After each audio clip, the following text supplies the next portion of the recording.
Nita Ambani water bottle ఖరీదు ఎంతో తెలుసా? డబుల్ బెడ్రూమ్ ఫ్లాట్ కొనేయొచ్చు. ముఖేష్ అంబానీ భార్య నీతా అంబానీ వాడే చీరలు, జ్యువెలరీ లక్షలు, కోట్లలో విలువ చేస్తూ ఉంటాయి. కానీ ఆమె వాడే ఒక వాటర్ బాటిల్తో మిడిల్ క్లాస్ వాళ్ళు ఏకంగా ఒక ఇల్లే కొనేయచ్చని మీకు తెలుసా? వాటర్ బాటిల్ ఖరీదు తెలిస్తే ఎవరైనా షాక్ అవ్వాల్సిందే. మన దేశ కుబేరుడు ముఖేష్ అంబానీ గురించి స్పెషల్గా పరిచయం అవసరం లేదు.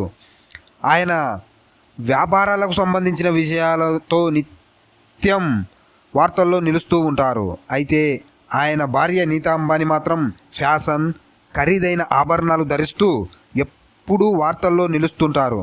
అయితే ఇప్పటి వరకు ఆమె కట్టుకునే చీరలు, వాడే హ్యాండ్ బ్యాగ్స్, వేసుకునే జ్యువెలరీ కోట్ల రూపాయల విలువ చేయడం గురించి వినే ఉంటారు. కానీ ఆమె వాడే ఒక వాటర్ బాటిల్ ధర ఎంతో తెలుసా? అక్షరాల 49 లక్షల రూపాయలు. మిడిల్ క్లాస్ కుటుంబం ఈ డబ్బుతో ఏకంగా ఒక డబల్ బెడ్రూమ్ ఫ్లాట్ చాలా ఈజీగా కొనేయచ్చు. వాటర్ బాటిల్లో అంత స్పెషల్ ఏముంది? నీతా అంబానీ అందం, ఆరోగ్యం పట్ల శ్రద్ధ కాస్త ఎక్కువ. అందుకే తన అందాన్ని, ఆరోగ్యాన్ని కాపాడుకోవడానికి స్పెషల్ నీటిని తాగుతారు. ప్రపంచంలోనే అత్యంత ఖరీదైన నీటిని నీతా అంబానీ తాగుతారు.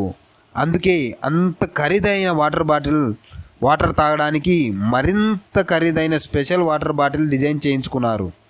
నీతా అంబానీ వాడే ఈ వాటర్ బాటిల్ను ప్రముఖ మెక్సికో డిజైనర్ ఫెర్నాండో అల్టామినో రూపొందించారు. ఈ బాటిల్ ఒక మహిళ ముఖం ఆకారంలో ఉంటుంది. అదంతా 24 క్యారెట్ల బంగారంతో చేయడం విశేషం. బాటిల్ బంగారంతో చేయడమే కాదు, ఆ నీటిలో కూడా బంగారం కలుస్తుంది. ఆ బాటిల్లో అగ్డాడి క్రిస్టాలో ట్రిబ్యూటో ఎమోడిగియాని ఉంటుంది. అంటే ఆ నీటిలో ఫిజీ, ఫ్రాన్స్, ఐస్లాండ్ నుంచి సేకరించిన సహజ సెలయేటి నీటితో పాటు 24 క్యారెట్ల బంగారు రేణువులు కూడా కలుపుతారు.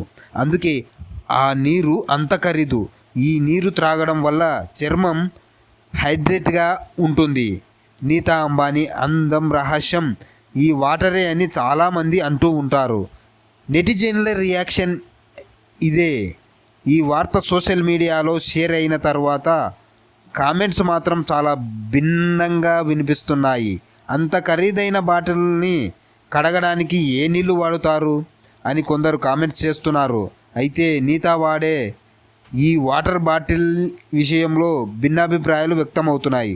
కొందరు నిజంగానే నీతా వాడే వాటర్ బాటిల్ ఖరీదు 50 లక్షల రూపాయలు అని కామెంట్ చేస్తుంటే, కొందరు అందులో నిజం లేదని, అదంతా ఫేక్ అని కామెంట్ చేస్తున్నారు. మరి మీ అభిప్రాయం ఏమిటో కామెంట్లో తెలపండి.